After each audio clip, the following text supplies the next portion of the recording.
Yes, Prabhu. Thank you, Shamada Prabhu, for hosting this program.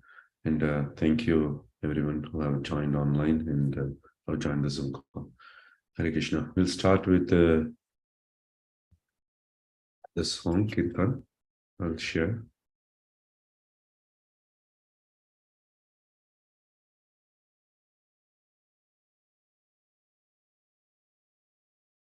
Jaya Radha Madhava Kunja Bihari Gana Vallabha Girivaradhari Jaya Radha Madhava Kunja Bihari Gana Vallabha Girivaradhari Yashodanandana Vrajana Ranjana Jamunatiravanachari Jaya Radha Madhava Punjabi Hari Jana Vallabha Givaradhari Jaya Radha Madhava Punjabi Hari Jana Vallabha Givaradhari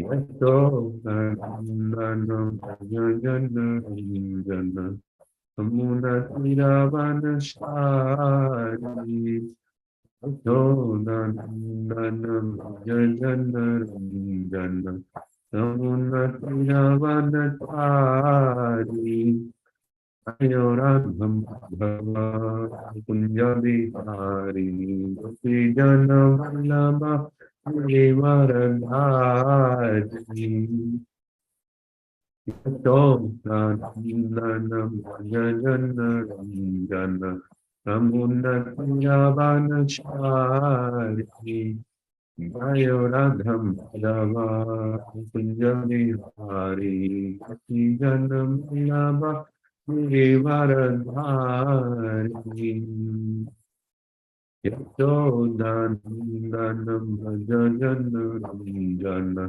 Jamunatiravanachari Yashodanandana Vrajana Ranjana Jamunatiravanachari Jaya Radha Madhava Punjabi Hari Gopi Jana Vallabha Girivaradhari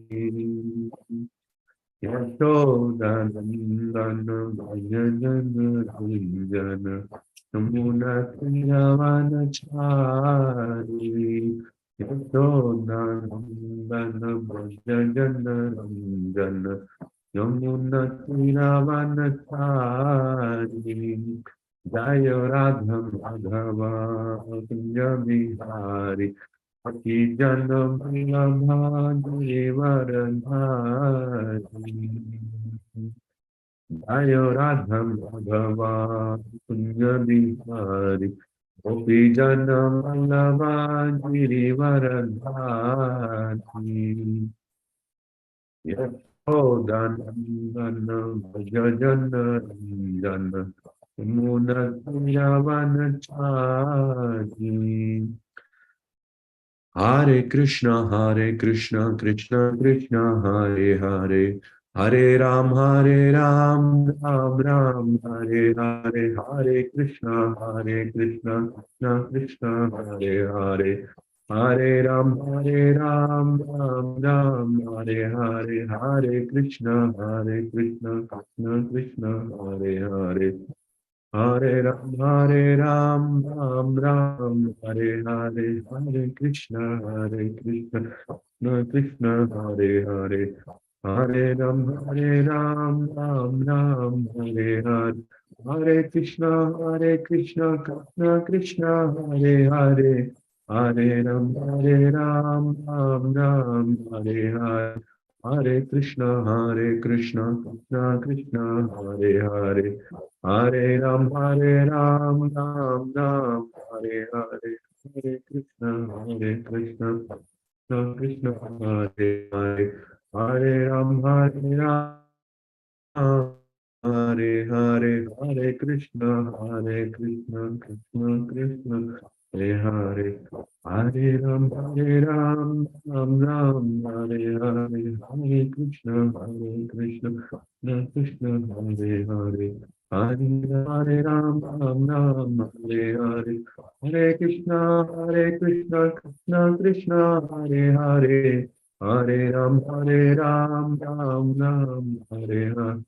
Hare Krishna, Krishna, Hare Hare, Hare Ram, Ram, Hare Hare, Hare Krishna, Krishna, Hare Hare, Hare Ram, Ram, Hare Hare, Hare Krishna, Krishna, Hare Hare. Hare Ram, Hare Hare, Hare Krishna, Krishna Krishna, Hare Hare, Hare Ram, Hare Hare. Shri Prabhupada ki jai.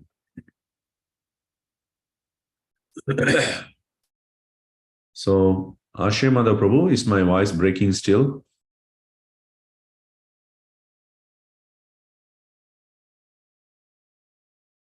I cannot hear you. Prabhu, now it is okay. When Now- you were singing at that time in between a little bit, it was breaking.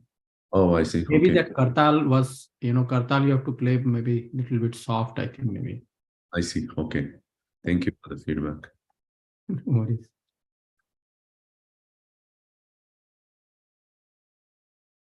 You can go ahead with the Mangalacharan now. Yeah. Yes, Prabhu. Okay, we'll start with Mangalacharan prayers. Om Ajnanatimirandhasya Jnananjana Shalakaya Chakshurunmilitam Yena Tasmai Shri Gurave Namaha. Shri Chaitanya Manobhishtam Sthapitam Yena Bhutale Swayam Rupa Kadamahyam Dadati Swapadantikam. Vandeham Shri Guru Shri Yuta Padakamalam Shri Gurun Vaishnavanscha Shri Rupam Sagrajatam Sagana Raghunathanvitam Tam Sajivam Sadvaitam Savadhutam Parijana Sagitam Krishna Chaitanya Devam Shri Radha Krishna Padan Sagana Lalita Shri Vishakhanvitamscha. He Krishna Karuna Sindho Dinabandho Jagatpate Gopesha Gopika Kanta Radha Kanta Namostute. Tapta Kanchana Gaurangi Radhe Vrindavaneshwari Vrishabhanu Sute Devi Pranamami Haripriye Vancha Kalpatarubhyascha Kripa Sindubhya Cha Patitanam Pavanebhyo Vaishnavebhyo Namo Namaha. Shri Krishna Chaitanya Prabhu Nityananda Shri Advaita Gadadhara Shri Vasadi Gaura Bhakta Vrinda. Hare Krishna, Krishna Krishna, Hare Hare, Hare Rama, Rama Rama, Hare Hare. Namo Vishnupadaya Krishna Preshtaya Bhutale Srimate Bhakti Vedanta Swami Niti Namine. Namaste Saraswate Deve Gauravani Pracharine Nirvishesha Shunyavadi Paschatya Deshatarine. Hare Krishna. Okay. So thank you everyone for joining, and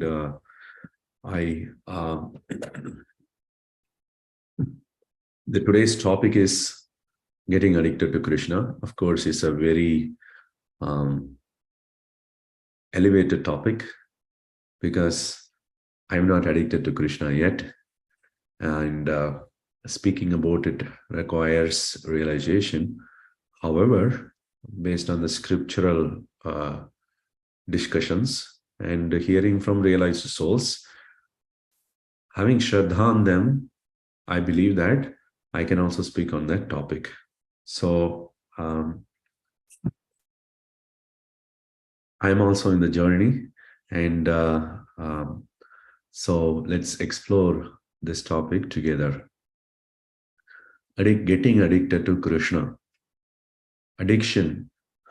So addiction in this world is usually seen in a negative connotation, because addiction is something that you go and do involuntarily, and it pulls you toward that particular activity, behavior, or some substance, and it doesn't. It is usually considered a negative thing, and it is usually in the form of a destruction. So usually addiction is having a bad connotation. But when this addiction is directed toward Krishna, then even that can also become good. This is the Yukta Vairagya. So, but before we talk about addiction to Krishna, we need to understand addiction, what we are addicted to things in this material world. And that will also be part of this topic, that what is addiction, and why do we get addicted to things, and what we can understand about addiction, and how we can recover out of it, and how we can transform our addiction to Krishna. This is what we are going to look at today. So,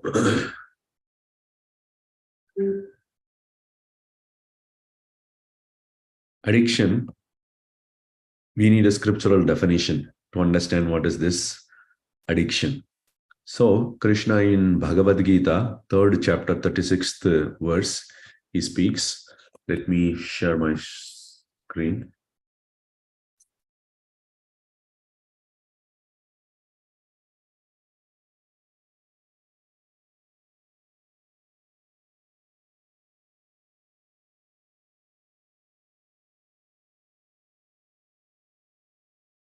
Arjuna Vacha Atha kena prayuktoyam papancharati purusha anichannapi varshneya baladivaniyo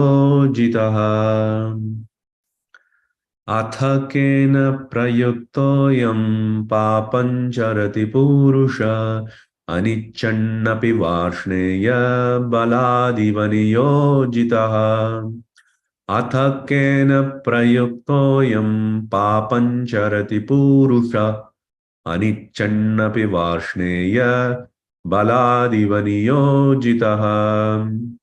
So here Arjuna is asking a question to Krishna. Atha kena prayuktoyam.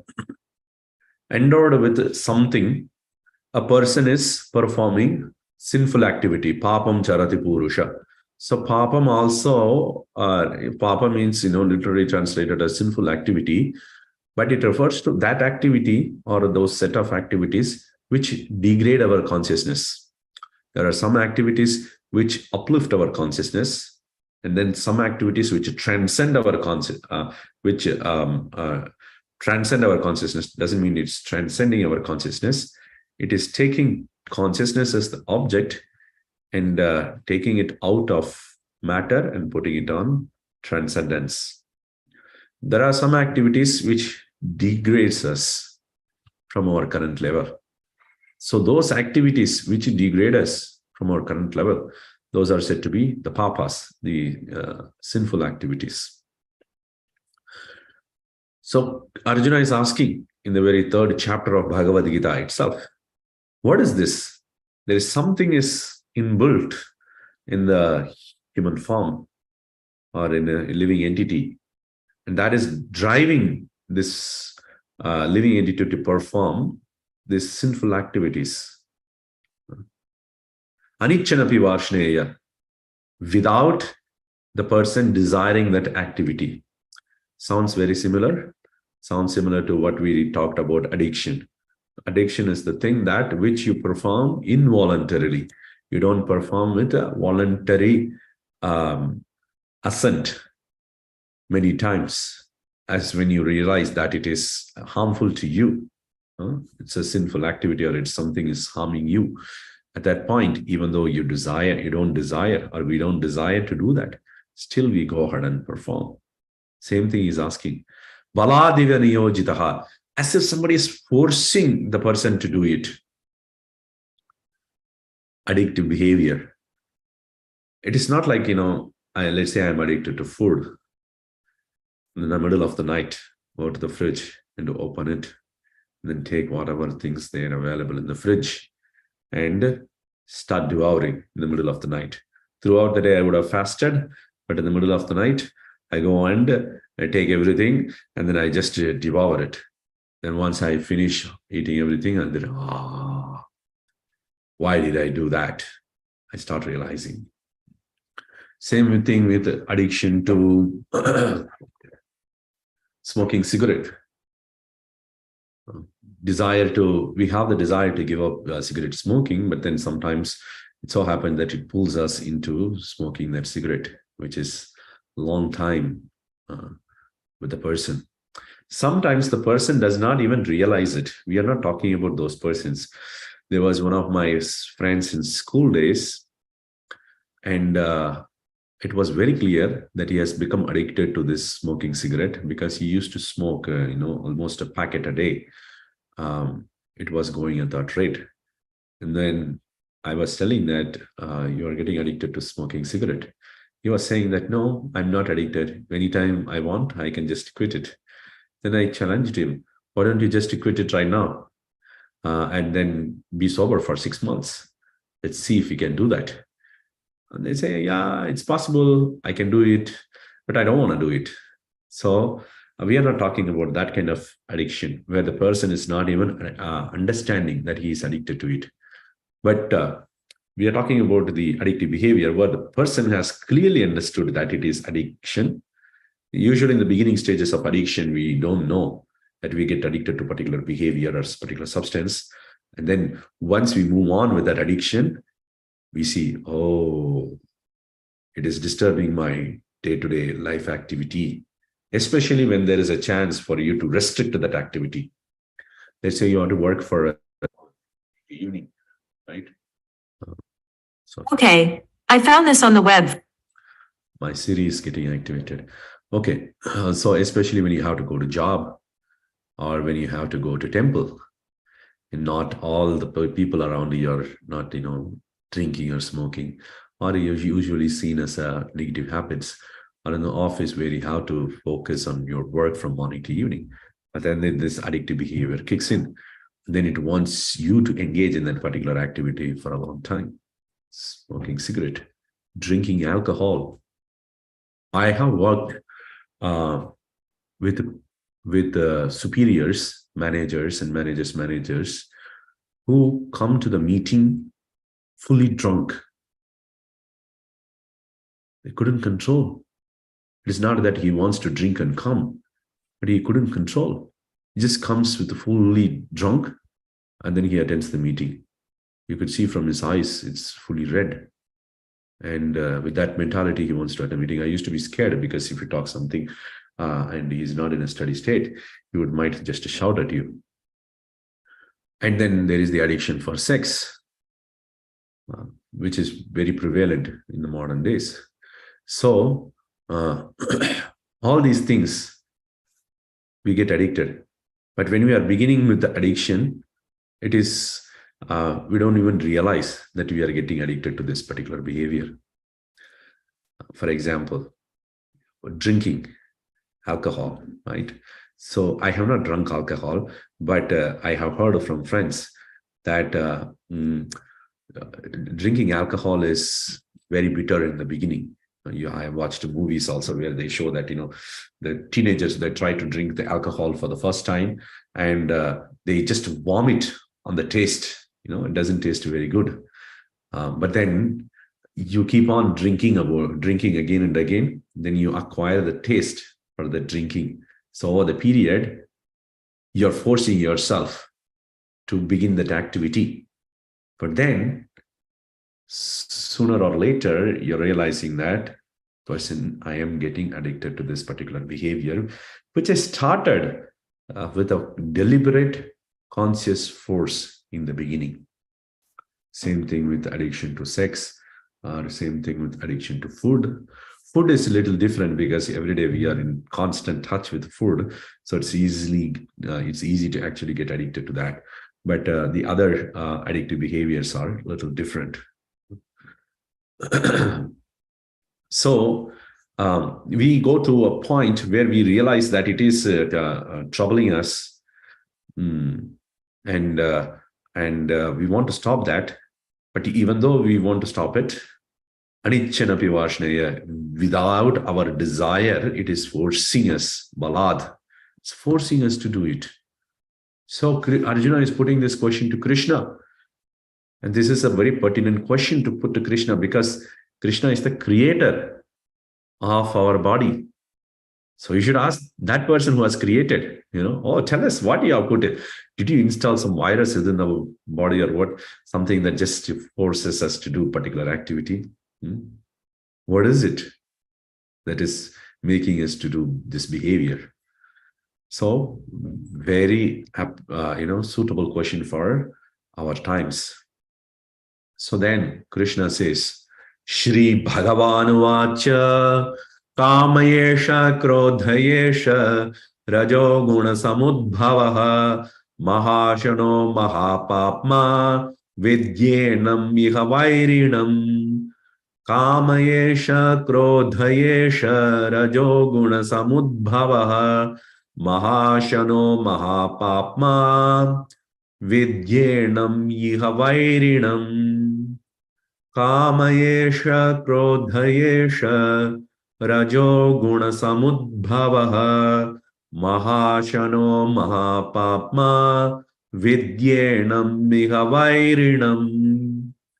So Krishna immediately answers that in the very first line of this verse.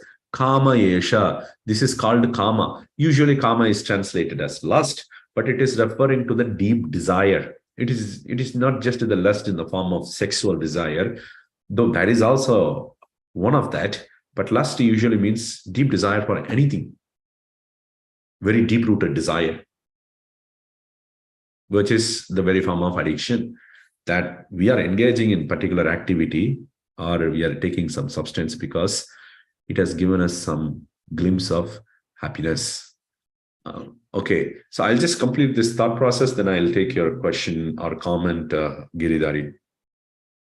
So this is called Kama. This is the lust or the deep desire for particular sense object. We want to enjoy that particular thing. That's why it is called Kama. He's saying this is Kama. In Christianity, we have this concept of original sin. So my own interpretation of Bible is that original sin is basically referring to this Kama. Not that something inherited from the Adam and Evil, but from the beginning of the creation of the living entities, it is there within.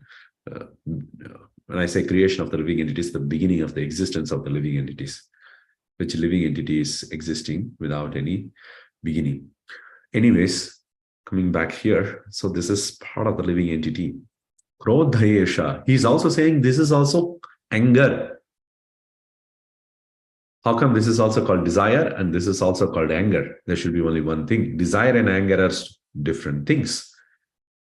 Anger means I get very angry and then I shout at somebody, right? But desire is something else. Desire is I deeply desire to do a particular activity. There is no anger involved in it. But Krishna is saying both are the same thing. Why? Because when I have deep desire to engage in something or I want things to happen in a certain way, somebody comes and obstructs it, immediately I get angry. Especially this happens within a family, husband and wife, especially husband, because, I can say from my perspective that, something wife does, and then this anger comes out, right? Because we take people for granted. So when things which we deeply desire, that is being obstructed, the same desire comes out in the form of anger. It is the same thing. It is two sides of the same coin. One side is Kama, another side is Krodha, anger. Okay. These two are born from Rajoguna, that is desire for activity. This Mahashana, it is devouring everyone. No one is free from this. The only person free from is, of course, a liberated person. But everyone else conditioned in this material world, they are all devoured by this Kama and Krodha. Mahapapma, it is a great sinful thing, which means it's greatly degrading our consciousness. It is within us. It is like a big mountain that's within us. It's not that at moments it comes out, it is always there, but the manifestation or the visible aspect of that, now and then we are able to detect it. Just like when the Titanic ship was going in the ocean, they were seeing the iceberg. They thought it's just a small iceberg there. And then when the Titanic ship hit, they were able to realize that it is actually a ice mountain within the water. They did not realize it previously. So the tip sometimes comes out, so we are able to detect something is there. So similarly, the Kama is deep-rooted within us. And then sometimes we are able to see the manifestation in the form of this manifestation of addictive behaviors. Krishna says, Vidhyenam Ihavairinam. He says that no, this is an enemy for you. Do not consider this is your friend. That's the first lesson. We should understand enemy means it is working against our desire. It is working against our goodwill. It is working against our benefit. It is not going to benefit us. The enemy may be, somebody who doesn't like you. He may talk very sweet words with you, but then he is ultimately going to pull your legs when there is an opportune moment. So similarly, this karma is like that. It may give you momentary satisfaction, may give me momentary satisfaction, but then it is going to ultimately defeat me and put me in the samsara again and again. So this is an enemy. Okay. So before moving on, Giridhari, you can ask your question or comment. Prabhuji, I have one question. There's a statement like Lord Krishna is like Kamadeva or the eternal Kamadeva. So like, how can we reconcile with this? Because like basically the Lord, right? He's Kamadeva, but then he's telling us not to do Kama, like too much of it. Yeah. So Krishna is called Kamadeva in the spiritual world. Now the spiritual Kama is different. Spiritual desire, you would have heard this, that spiritual desire is good and one should have it. But material desire is what? One should not have it. Why? This material Kama is an enemy to us, but the spiritual Kama is a friend to us, and it is going to elevate our consciousness further and further, and we are going to get addicted to Krishna further and further. That's why in the beginning I said, getting addiction itself is not a bad thing, but getting addicted to matter is bad. Getting addicted to Krishna is good. So Krishna is the spiritual Kamadev. So you can and then he is the controller of the Kama, spiritual Kama. So we get attracted to him. That is good. But in the material world, we get attracted to this sense objects. That's not good. So does that help you? Yeah. Thank you. Hare Krishna. Hare Krishna. Okay. So, right. So, Krishna answers about this addictive behavior, that it is our enemy. Now we should get rid of it. How do we get rid of it? We would have heard some cookie cutter solution. Cookie cutter solution is just like, some default solution is there. Chant Hare Krishna and be happy. That's it. But, that's the actual solution. But, sometimes because of our own conditioning, it's not as simple as that. And sometimes we need much more detailed or, specific tailored solution for us. So today we will look at one solution, how we can tackle it.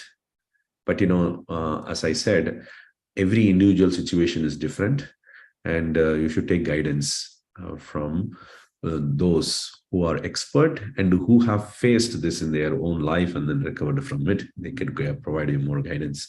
But we will look at one particular set of strategies to conquer this.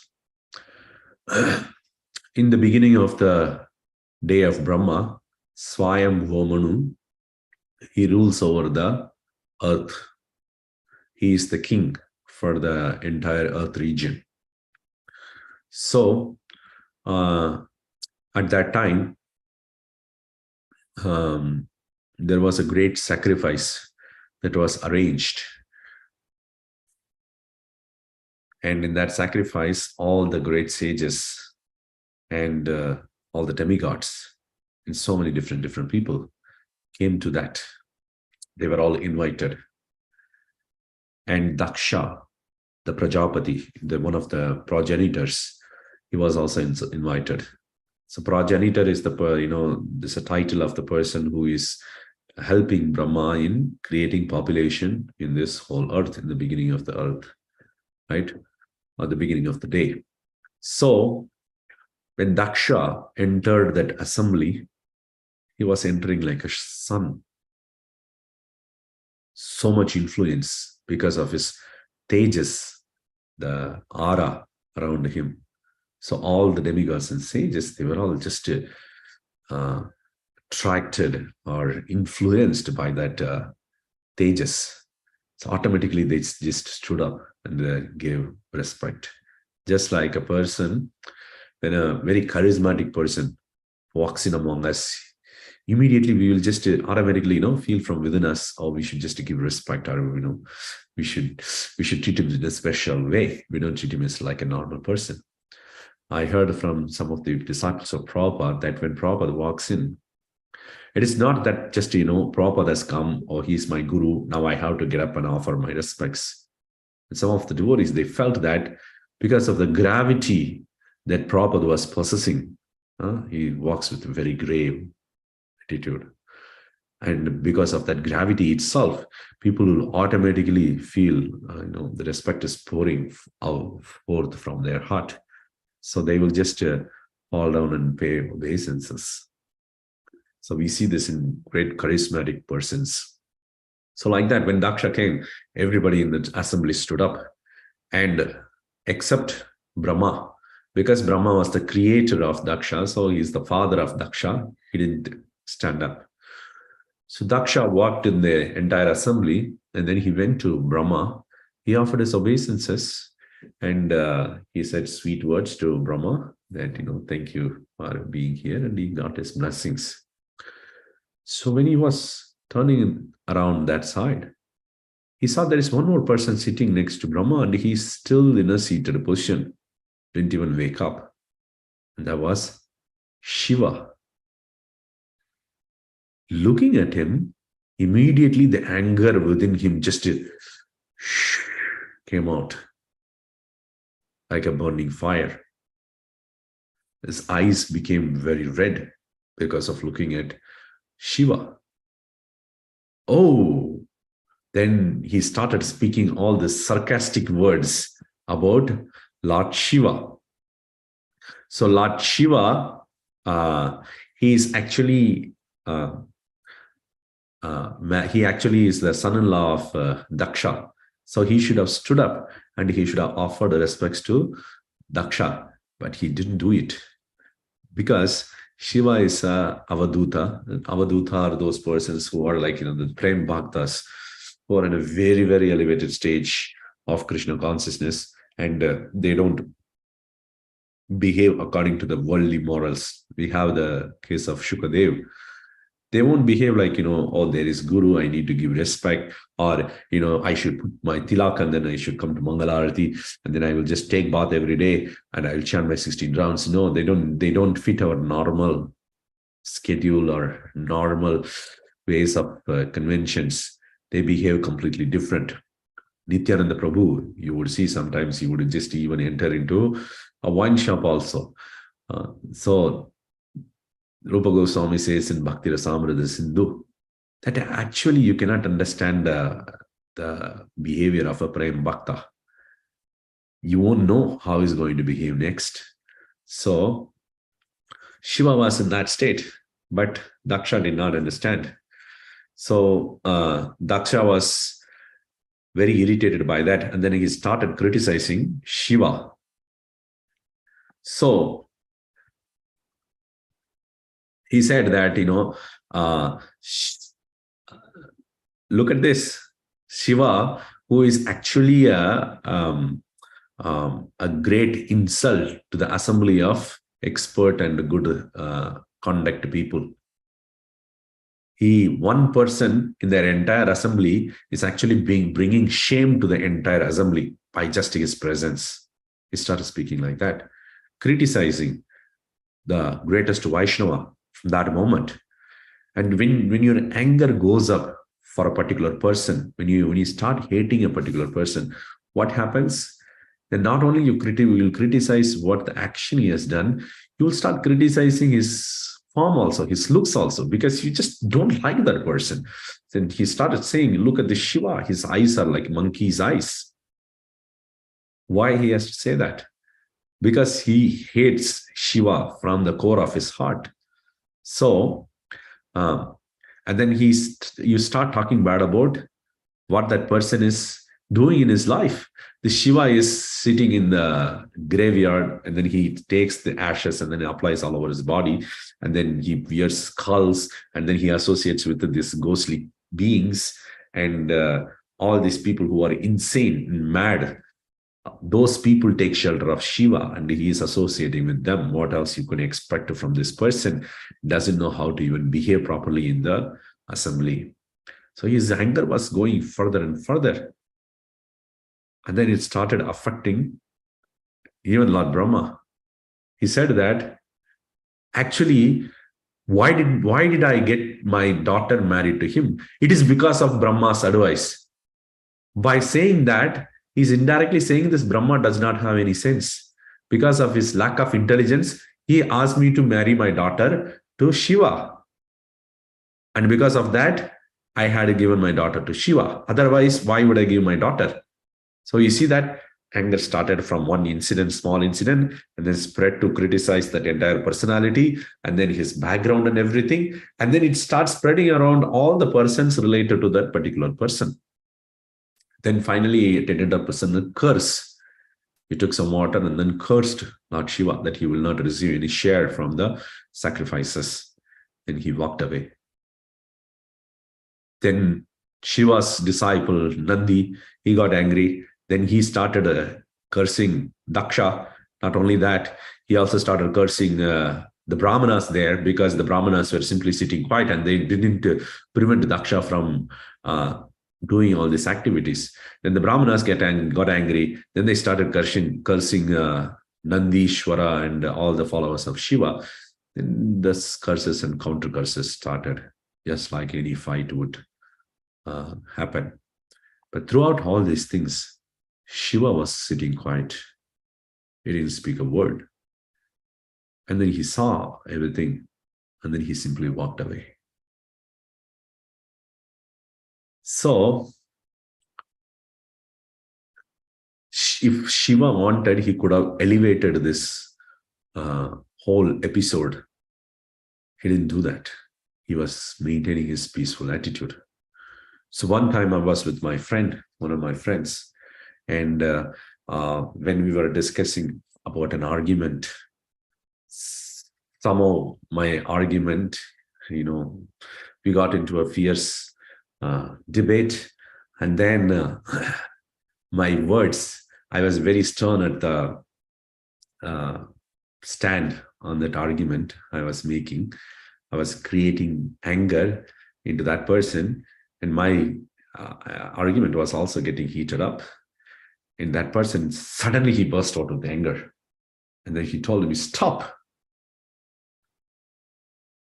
You stop speaking this argument, whatever you are speaking. And then I thought, okay, so he's getting angry.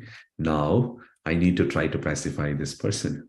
So I was trying to sort of agree with him, and then sort of trying to, control the situation by, trying to give different explanations and justifications for, why I was taking that position, things like that. No, that did not help. His anger was further and further increasing. Then I said, okay, let's stop this argument and then move forward. No, that even created more anger. So then I realized, okay, this is not going to work. So then I kept quiet. I asked forgiveness, and then I kept quiet. Then that person went on for some time, and then he calmed down. And then we just got together after that, the next day.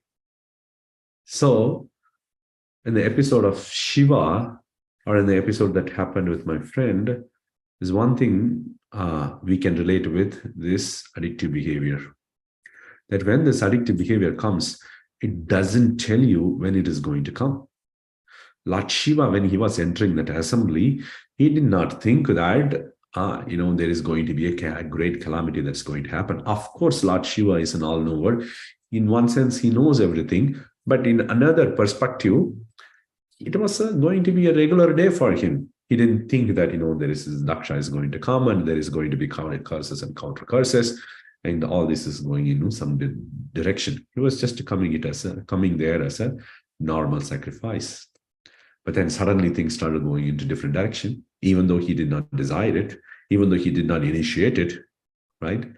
So, or with my friend, it was happening, even though I did not will it. Suddenly the burst out come, and I wasn't expecting when I was, meeting my friend that this is going to happen. Then it happened suddenly, without any alarm, without any information, right? This is how the addictive behavior comes. A burst out when you are not expecting, when you are thinking that I am sober, I have got over this addictive behavior. Maybe not. I didn't do the behavior. I was doing it for, let's say, 2 weeks or a month, and I'm just thinking I have controlled Maya. I'm able to control my senses, and I'm just moving forward, marching forward toward, marching forward to Krishna nicely. And then suddenly this comes out, bursting because of the past samskaras. So what do we do at that time? Just like what Lord Shiva did. Or in my case, when I was trying, when this sudden burst out happened, I was trying to control the situation. Trying to control the situation aggravated the situation further and further. Same thing with addictive behaviors. When it comes, don't try to manage it or don't try to control it. I'll just hold within me. No, that is going to just work counterproductive for you.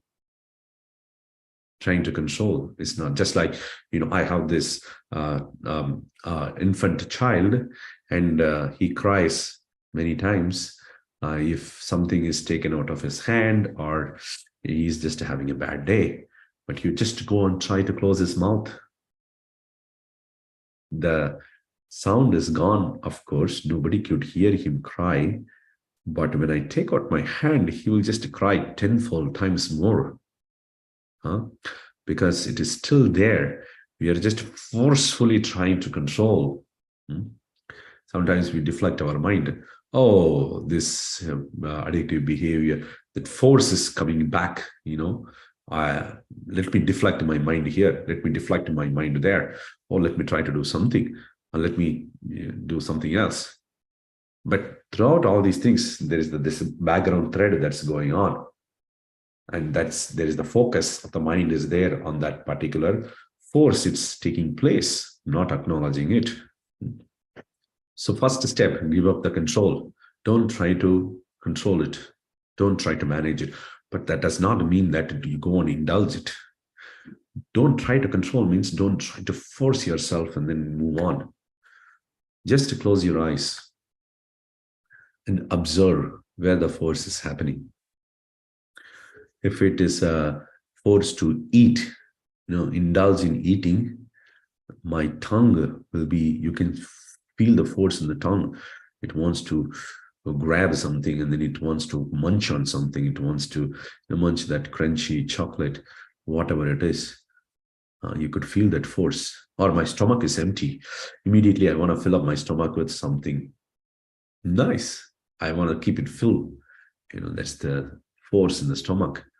Or if it's a sexual desire, there is something force in the genital region or in the mind, different things coming into the picture. Just first observe. First thing is see where the force is coming up. And then you have to disengage yourself from the mind. Sometimes we are in Krishna consciousness and we theoretically understand this concept of mind, intelligence, and ego, and Atma is different from that. But internally, you should also be able to separate this. It's a little difficult. I know many of you are very expert in this, but for those who are new or those who are unaware of it, might find it difficult to understand internally. How is this I am different from the mind? You can at least get a glimpse of that right now. How? Just close your eyes and then think that you are, imagine that you are standing in a road and then you are taking this ice cream and then you are eating it. If it becomes very difficult for you to imagine yourself eating ice cream because you have not seen your face for a long time, you think your wife or your son or your friend or somebody else is eating ice cream, right? So when you are eating this ice cream, look back and see who is observing that whole scene. Look back doesn't mean what immediately the mind will create. Oh, there is my face is there, then I will try to turn back. No, that is also the trick of the mind. Just observe the scene and then see who is actually looking. Who is looking at it? Just like if I am looking at this, my phone, I am looking at it.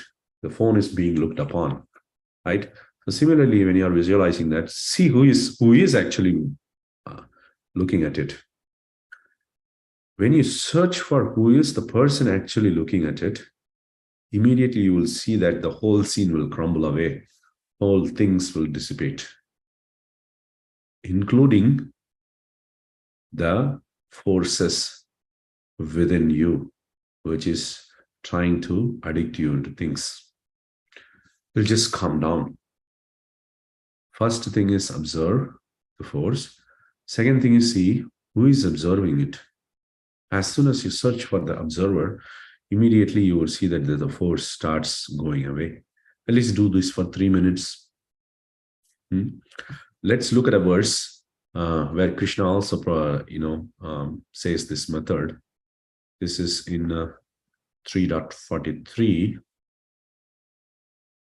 Evam buddhev param buddha sangstabhyatmanamatmana jagishatrum mahabaho kamarupam durasadam.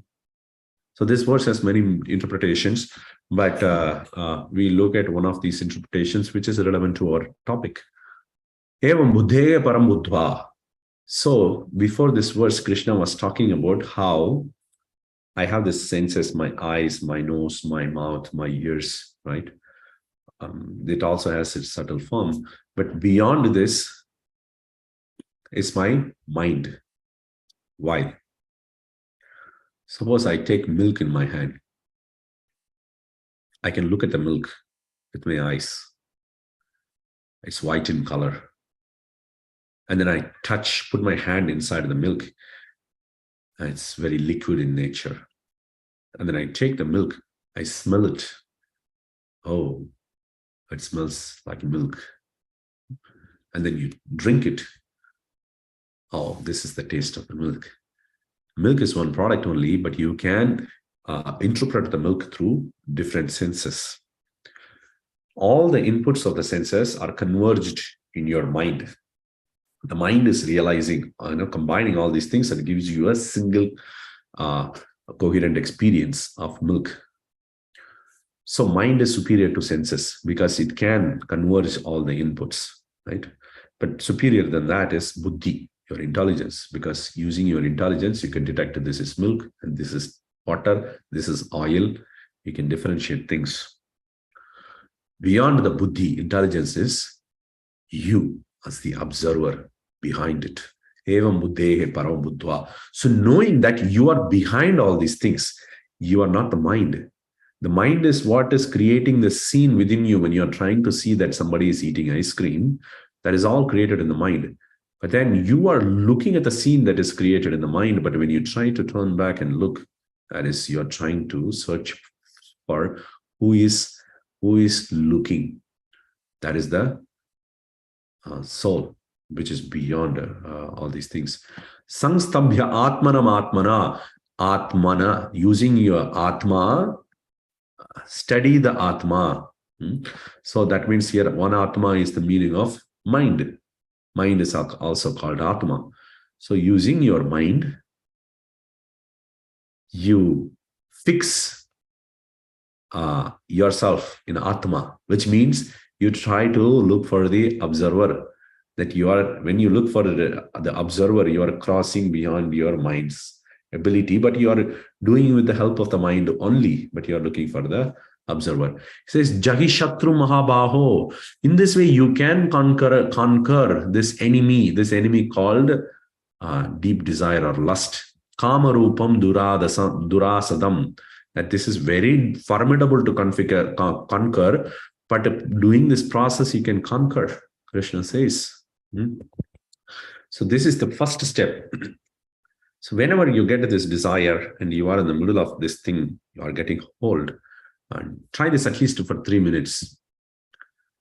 If you can do that for 5 minutes, that is even better. But at least 3 minutes, you do this process.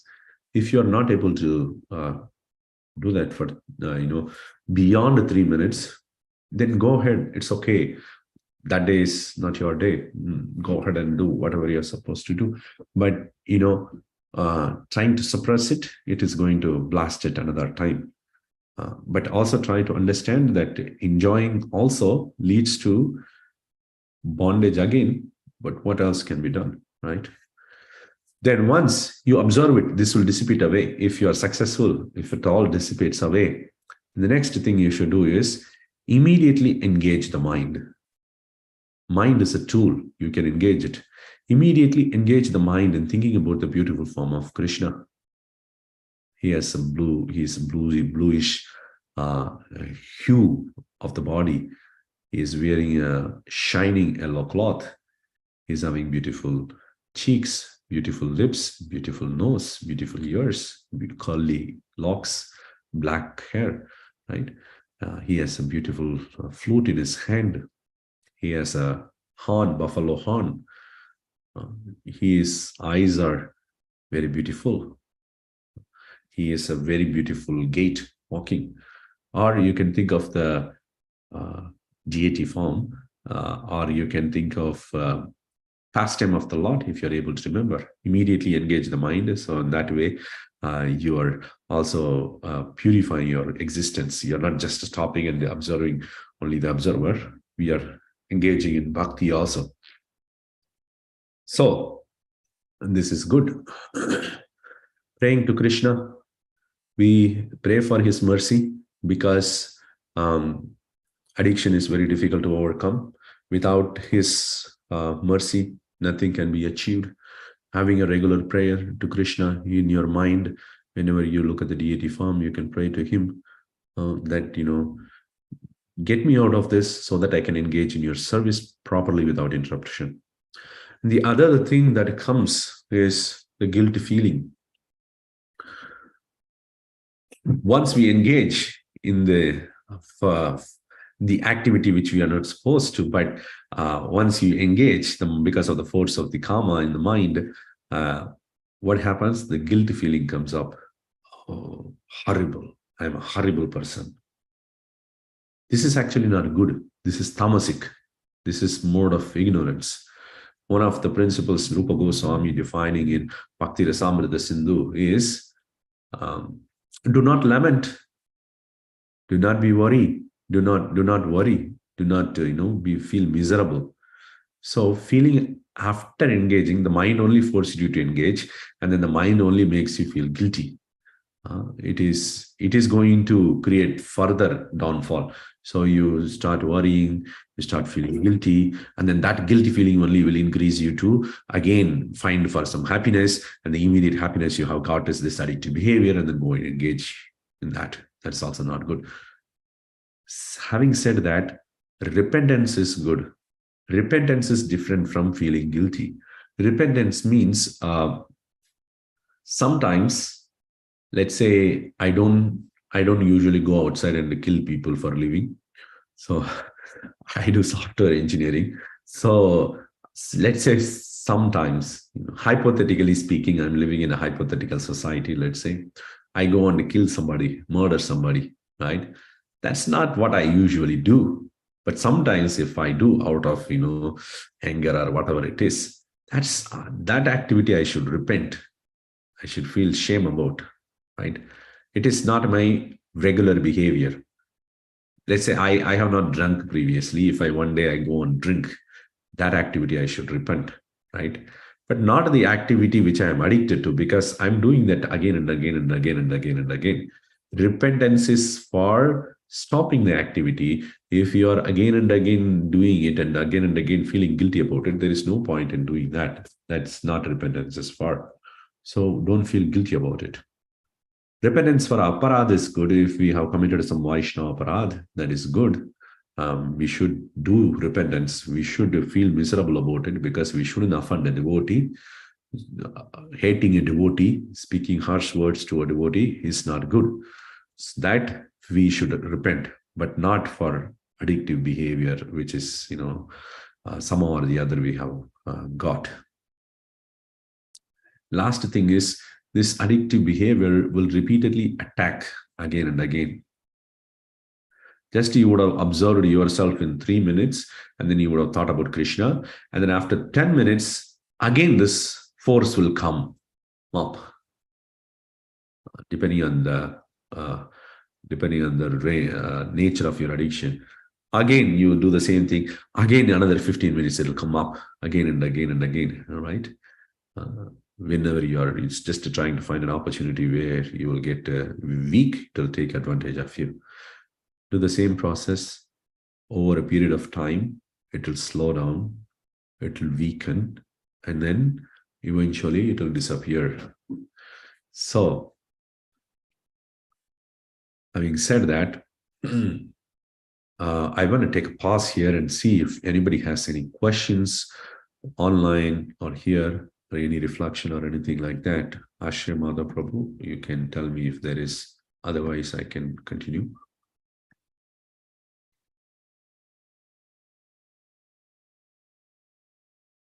Hare Krishna Prabhu. Very, very, very interesting topic. And some of the solutions you discussed here, I mean, people could take advantage of and try it. Thank you. I think it's a once, based on what I heard you, once you are into it, so our body, right? Our body is, if you study biology, right? Our body is 99% of our functions in the body. We always say we are control of our body. Unfortunately, 99% of our, more than that, are involuntary. Your heart is working, your lungs is working, everything. Most of the things that we have pretty much have very little control over our body. Although, that is the false ego which tells us that we control. But understanding these subtler aspects, right? Like as you said, the mind, the intelligence, theoretically is one thing, but then, actually practicing is very difficult, because, when these things come, they completely cloud your judgment. Basically, when they completely cloud your judgment, your mind is overwhelmed, and they are like waves, like the waves of the ocean. The first wave comes very slowly, then the next one comes bigger and then bigger, and by the time you're trying to sort of come up with your strategy, like how many things, you are gone, basically you're finished by that time, right? So but this is an excellent topic you picked up, and then the analysis of those verses, right? The first one which Arjuna asked, and the last one in that chapter, right, which you just now finished. This is a very excellent analysis you have done. I don't see any questions online. It's a very interesting topic. I would have expected people to ask questions. Girdhari Prabhu, I think he was there. He did ask a question. I don't know if Girdhari Prabhu has some more questions. He can definitely go ahead and ask. It's a very interesting topic, I'm telling you. Actually, there is in that bucket you put in addiction, there is another addiction, and this addiction is what is killing this whole world. Okay, that is addiction, but that normal people don't get into because they haven't got that taste. It is actually the wealthy and the people who are at the hems of the power. They have this addiction of power, addiction of wealth. And they are so addicted that they don't know that what wrong they are doing, basically, to others, to themselves. They are simply caught into it. At any cost, they want to have it. And in most of the problems in the world, you look at it, it is because of that addiction to wealth, addiction to power, basically. Yeah, I think Girdhari Prabhu has a question. Yes, thank you, Ashramada Prabhu, that you very nicely put it, that this addictive behaviors, it is like the ocean, right? It's just waves and waves and waves are coming in. Before you think about the strategy, everything is going to be just finished. Very nicely put it. And I also accept that the addiction, the big addiction that many of the people have, but they don't realize is addiction to power. I was actually one of my teammates in one of the companies I worked. So he was saying that power is what we should aim for and we should achieve. So many people don't even realize that, right? They just set it as a goal to get addicted to that power. Yeah.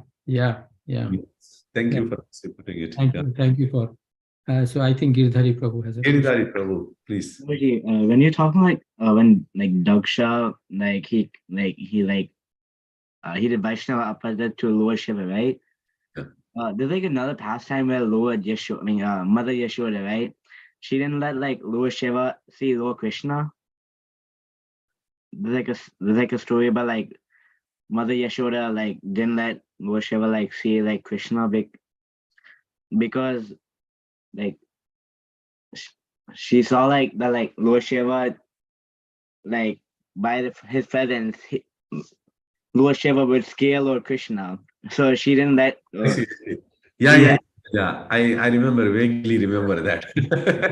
There is Lord Shiva is involved in that. Yeah, I don't remember that though. It's not from Bhagavatam. Probably it is from the Vraja stories or in some other. It's in the Nava Vraja Mahima. Nava Vraja Mahima. Okay, nice. Yasodam, I didn't want to. Yeah. I don't know. Go ahead, Prabhu. You are the speaker. You go ahead. But I have a way of looking at that thing, and that's why Lord Shiva did not take it as an offense. But I will let you answer, Girdhari Prabhu. So I don't. Vraja Jivan Prabhu. If you have something, please share us. Yeah. So Lord Shiva is when Lord Shiva is in general, right, all the pastimes that are going on in the Vraja Lila, basically, right, or Vrindavan Lila, whatever you want to call that. Lord Shiva is looking at that whole thing in a Santaras, right? And he is looking at these other rasas, which are definitely at a very higher level. A person who is in Santaras doesn't get involved in the other rasas, but he knows that they are higher, basically. Because he is at a spiritual realm, right? So he does, because he knows the Leela which Krishna is performing is different. He is not Narayan there. to establish moral codes, right? He is performing Leela with his devotees, and he knew it is because of the love of Yasoda, and because all these incidents happened before, all these demons, they are coming after Krishna. So Yasoda Mai now doesn't want, Krishna to go into anyone's lap. He wants to make sure that, I will keep Krishna with me. Yeah. Like, And that also, like, I like it all. And like when Fuji said like Daksha, right? He started to have like an evil heart. But yeah, that's there in Lord Mother Yashoda. Like, so like I didn't see, like, I think like Lord Shiva didn't see the need to like take offense in her action. correct. Yeah. You're right. Yeah. I mean, Daksha is that all the thing. There is no rasa involved there. That is, I don't know what you call it. Again, same thing, power, basically, right? That is what was going on. He was feeling that he was very powerful, and and he was not looking Lord Shiva as a Vaishnava. He was looking Lord Shiva as his son-in-law, who is supposed to sort of give him respect. Well, Brahmaji is fully aware who Lord Shiva is, and that is why he asked, you will be doing a great service if you give your daughter to Lord Shiva. He knew very well. He knew that Lord Shiva is even higher than himself, basically, although he came out from Brahmaji, but Lord Shiva is in higher. Brahmaji knew that, basically. But Daksha was not able to see that. Very, very nice point. That Brahmaji could see it, but Daksha was not able to see it. And at least he should have realized that, Brahma, my father, is able to see that, who is elevated than me. But, I should take care. Sometimes the senior devotee keeps quiet, the junior doesn't, let me take in my hand, things in my hand, I'll go solve the problem. Yeah. Thank you. Thank you. Okay, I have another question. Like, since tomorrow is like Ram Navami, so like, just another question. When Kamsa and Ravana came on this like planet, right? Is it called rasa or is it called hatred? I cannot tell because it's a pastime. So should we call it a rasa or like? It is not really a rasa, because Kamsa hating Krishna is not done with bhakti in the heart. So it is called, there is a specific term by Arupa Goswami used in Bhakti Rasamrita Sindhu. I'm not able to get out of my top of my head, but you can say something like a semblance of it. It is not real rasa. So it's a semblance of it. He uses a specific name. I think it's Uparasa or Anurasa. I'm not sure. Forgot. So it is not fear and all that. You mean the fear and anger? Like you mean the 7 secondary rasas? Is that the one? 7 secondary rasas are there, but those take shelter of the devotees. Yeah. This is different, I think. This is with the unfavorable. This is unfavorable. Yeah. He is not a devotee, so it's more like Uparasa or Anurasa. I forgot. Like Kamsa really never he didn't really make the devotees of Lord Krishna, right? He never really separated them. In fact, he made them like much closer. So because if you look at Lord Indra, right, and Kamsa, they both brought the devotees of Vraja, Vrindavan together. So but in my angle, I'm thinking it's a service to the Lord.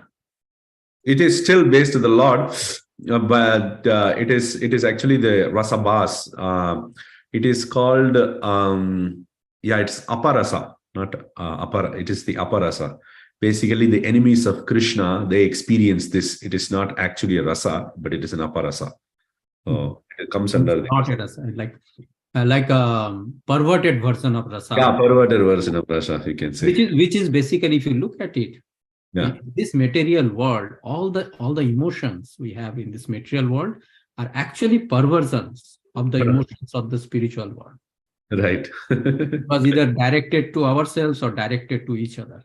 There is no Krishna there, and that is why they're all kind of aparasas, basically. To each other, not to Krishna here. In material world, we are doing it to each other. Just another question, right? So would it be better to not be in service to the Lord Krishna and be an aparasa, or be in the position of Kamsa and be in a higher aparasa? So Well, the path taken by Kamsa gave him liberation. But however, it is not a recommended path because Kamsa was fortunate. But if Giridhari, if I am not fortunate and I just curse the Lord, I may even go to hell to experience all the bad things. Yeah. I may not get Krishna to come and kill me. I may have to go to hell. So it is not a recommended path. That's why you don't navigate that path. Yeah. The usual path which is recommended is you go through bhakti. Right, right. And many people feel that Krishna is not a vending machine, basically. They think that, oh, Kamsa took that path, he became enemy and he tried to kill Krishna and Krishna killed him. And that is why he got liberation. It's not still there is this aspect of consciousness. It is because Krishna willed, that is why he got liberation. Right. Yeah. Krishna could have killed him and without giving liberation. Right. Right? Right. Right? It is something Krishna gives. It's not, Krishna is not a vending machine that if I take that path, then I get it automatically. Right. Yeah. Yeah. Yeah. Nice point. Thank you. I read somewhere that like whoever the Lord kills, they enter like the Brahman effulgence. I'm not sure. Is that true, or like they enter into like the spiritual lokas? Oh, I see. So, Giridhari, how about I tell you the answer at the end because it is a little bit deviating from the topic. Let me just complete the topic and then we'll come back to this. Yeah. Thank you. Sounds good? Is that good? Yeah. Okay, great. Thank you for your acknowledgement. All right. So continuing the addictive behavior, the one important topic, which is the main part of the topic, is how to get addicted to Krishna. So which is what I did not want to miss. All right. So the current thing what we have done is basically don't try to control, just observe, and then see yourself, look for the observer, then actually engage your mind in Krishna. Right? Simple thing. Three, 4 things. Remember. But then this is not enough. We need something more than that. We need more help. So this is what Krishna says in Bhagavad Gita 2.59. Let's look at the verse.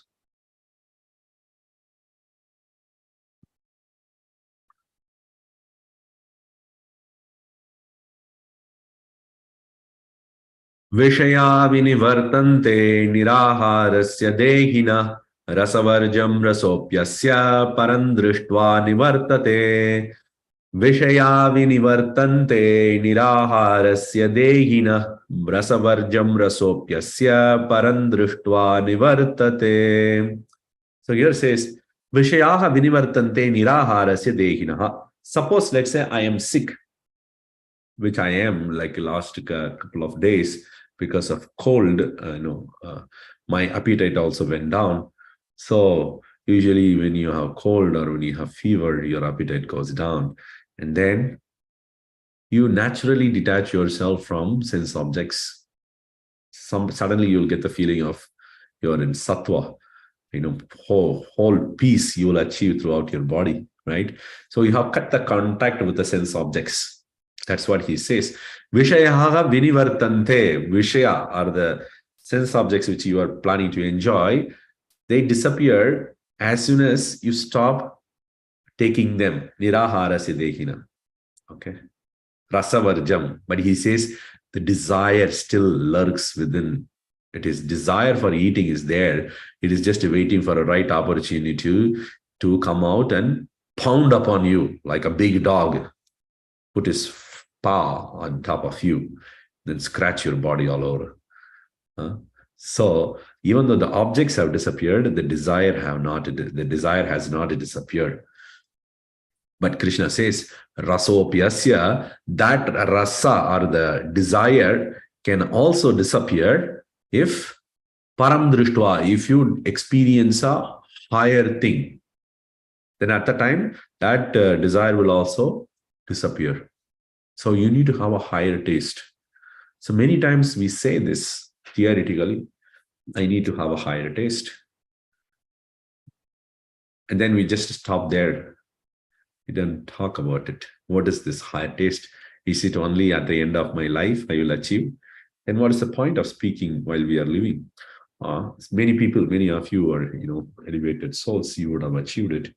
But, for me, it was always a question. I used to wonder, what is this taste? I have heard so many times, people say, when I chant my rounds, I feel taste. So during my schoolhood days also, which I was involved in Krishna consciousness for some time because of the mercy of my father, without knowing anything. But anyways, but I was involved at that point. I used to wonder, what is this? People are saying that they get this taste. So I was 15 years old or something like that, a little ignorant. So I did not know. So I thought, there is this. I want to try this taste, right? So what I did, I picked up some candies. I put candies in my mouth, and then I started chanting. Then I feel, wow, I feel the taste of the holy name, right? So that was my interpretation of the taste at that point. I did not have anything.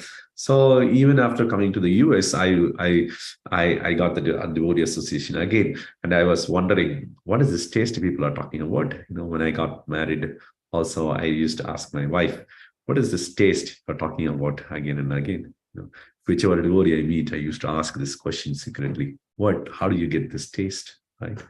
Of course, years of practice also, can give you a glimpse of this taste.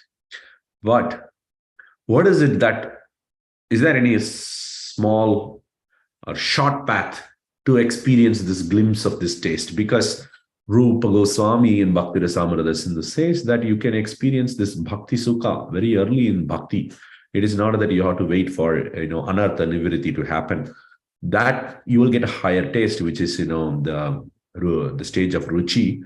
But even in the earlier stage, you can get this glimpse of the bhakti rasa, the bhakti sukha. You can get even before anarthas have gone away. So I was talking to a devotee who was born in America, and he has taken up Krishna consciousness. So I asked him, what made you to stay in Krishna consciousness? I asked this question to many devotees whom I meet, because to me, I was introduced to Krishna consciousness because of my father. It was in one sense given, not what I searched. So later point, I searched for myself, but it was sort of, I was already set onto the path kind of a thing. Then I didn't have any other choice. It was not like I was exploring Christianity and Buddhism and finally came to Krishna consciousness. Somehow I was, into this. But when I see devotees who didn't have any connection from birth, and they take up Krishna consciousness, that inspires me. So this American devotee, he had American parents and he was not born into the movement. So I had this question, what made you to stay in this path, right? How did you choose this, first of all? So this devotee was saying that in his life, he was experimenting with the meditation. So he was trying out this meditation and that meditation, right? At one point, things were going bad in his life. His relatives left and he was alone. And he was thinking what to do. So he had some contact with the devotees at that point. He wasn't practicing anything like that, but he had some touch base with the devotees. So one of the devotees called him at that moment. And then he said, it asked about, what you're doing in your life. And after knowing everything, the devotee said, why don't you just come and join us? Because this devotee has lost his job also. So he didn't have any job to perform.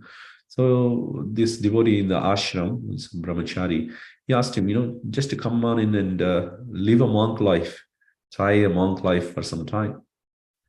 So he thought, okay, I didn't know what to do in my life. Let me at least go and try it out. Then he went there. Then they try to explain the philosophy. The first part is accepting God. Krishna is the God. He had a difficulty in accepting that part. Because many people have this problem. Or accepting Atma, you are God, or you are alone existing, it's very easy even for the intellectual people, right? But accepting somebody superior to you, and what is the proof? Have you seen God? This is the first question. If you have not realized something, why are you speaking about it? These are the questions that come up. You speak what you have realized. Why are you speaking something you have not realized it, right? So similarly, this devotee was also thinking, God, I have not seen how you want me to accept, and this is he's a blue color and he has a flute in hand. How can I accept it? Then the devotee was saying, at least accept it theoretically, even if you are not able to practically accept it. Especially those who come from the Christian background, they have this problem that God is like a dictator, sort of portrayed in Bible. So he has a whip in his hand, and whenever you do mistake, he'll just whip you in the back, right? People have this problem. They start developing hatred towards the God.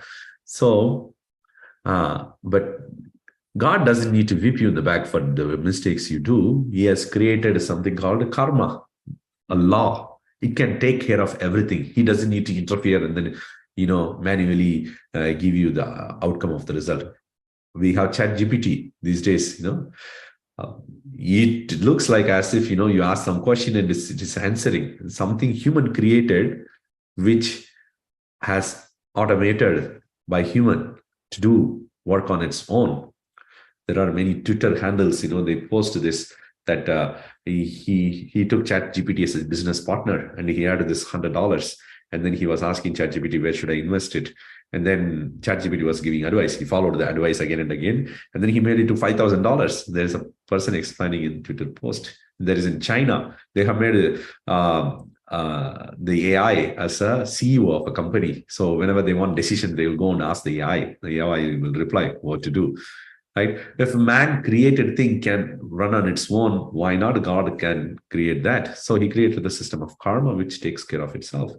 But Krishna is there to engage in relationship with us if we turn back toward him, right? So he theoretically accepted this person. Okay, let me think that there is God, Krishna. Let me just accept it for some time. Let's see what happens. Then he started living that monk life. Continuous immersion. From morning, 4:30 in the morning, he will attend Mangalarati, and then it will go to Tulsi Arati, and then chanting 16 rounds, and then Darshan Arati, and then Bhagavatam class, and after that, they take prasadam together, and then they go for books or do some service in the ashram, and then they evening come back, they get together, they do arati or discuss Bhagavatam, and then again, do some service, and then take prasadam together, and then go for night sleep. So he was doing this continuous activity for 2 weeks. Within 2 weeks, he was able to get a glimpse of the taste, which was better than what the peace he has achieved in previous meditative practices, which is amazing, right? He didn't even fully accept Krishna in his heart. He just theoretically accepted it, and then he followed the practice of bhakti. Within 2 weeks, was able to do that. First thing, continuous immersion. If you want a short time, you want to experience something, the higher taste, some glimpse of the higher taste. Here is one person giving out a recipe, continuous immersion. Second thing, acceptance. Like, at least we should theoretically accept Krishna is God, and even though you may not be able to have realization of it. Third thing is sangha.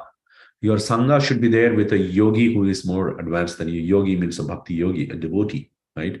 Who should have realized, not just holding a higher position in the ashram, but he should have some realized knowledge, or he should have developed attraction toward Krishna.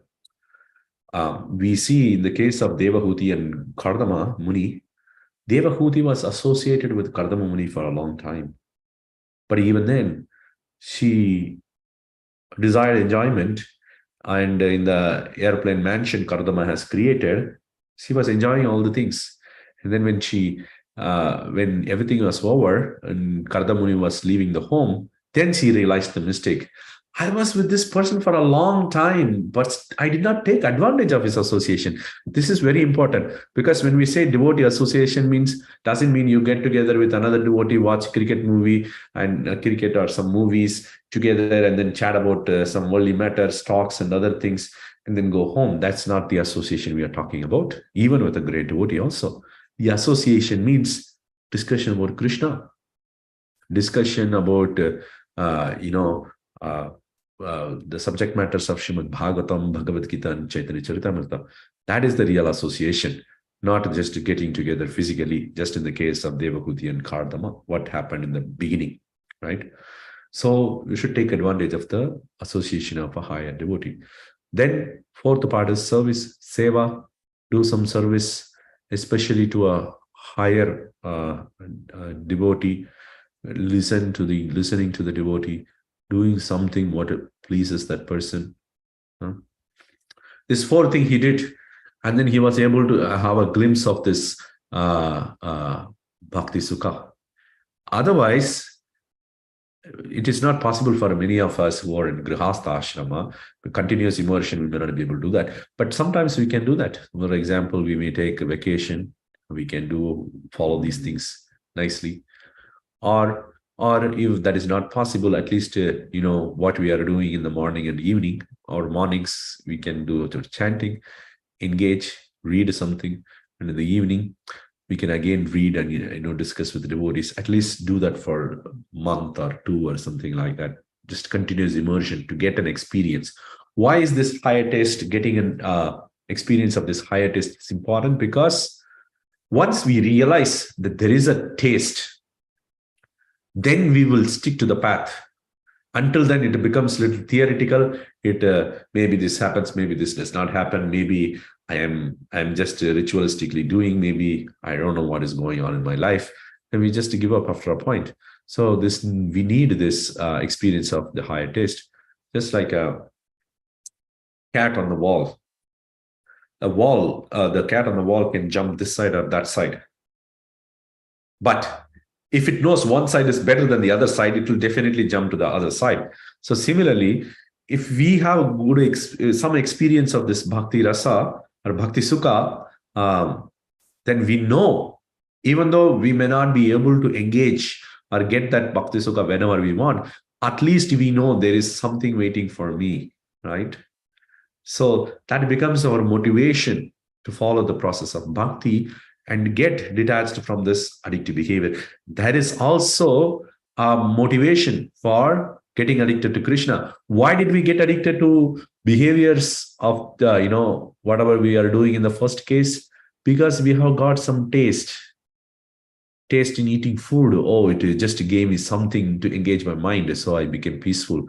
Or taste in wine, it just took me off from my miseries, right? Same thing with the sexual addiction. All these things give you peace. Actually, in one sense, it is peace, but let's call it pleasure. It gave you some pleasure, and that pleasure is making us addicted to again and again, right?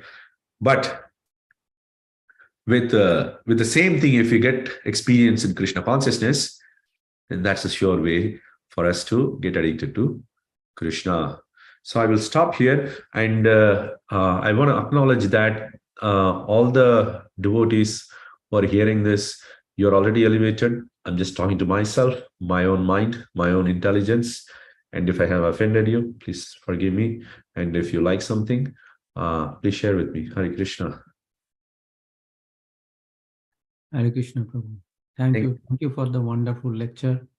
Thank you for that. Towards the end, you said how that complete immersion, right? When we go to the yatras, with the Srila Prabhupada disciples, right?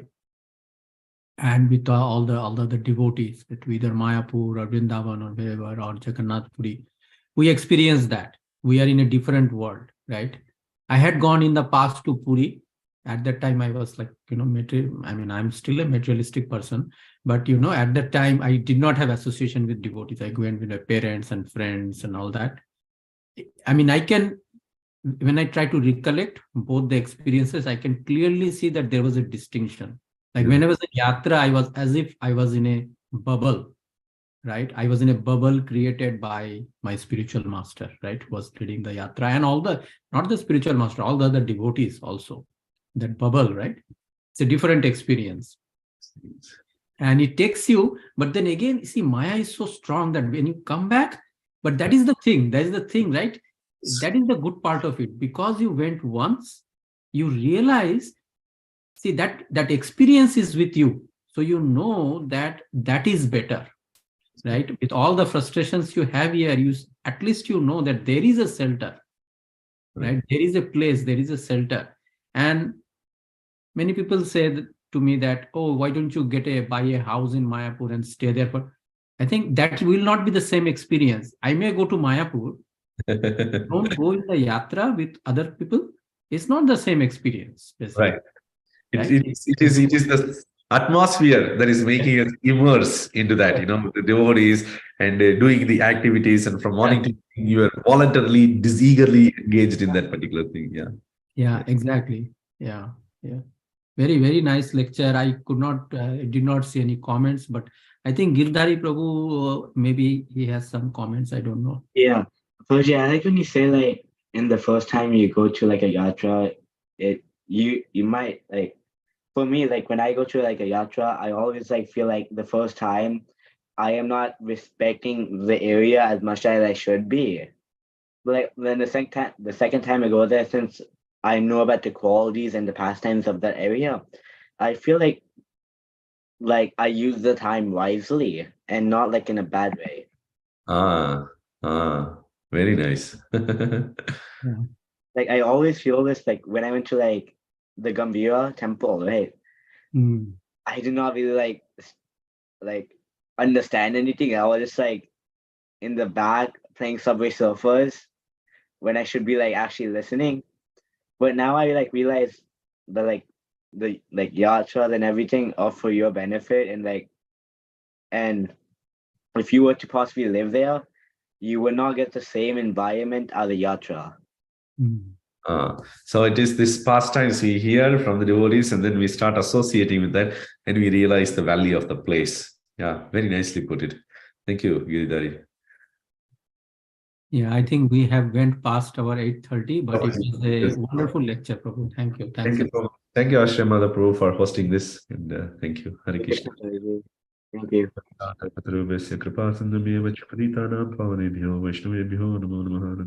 Raja Jivan Prabhu ki jai, Srila Prabhupada ki jai, devotees ki jai.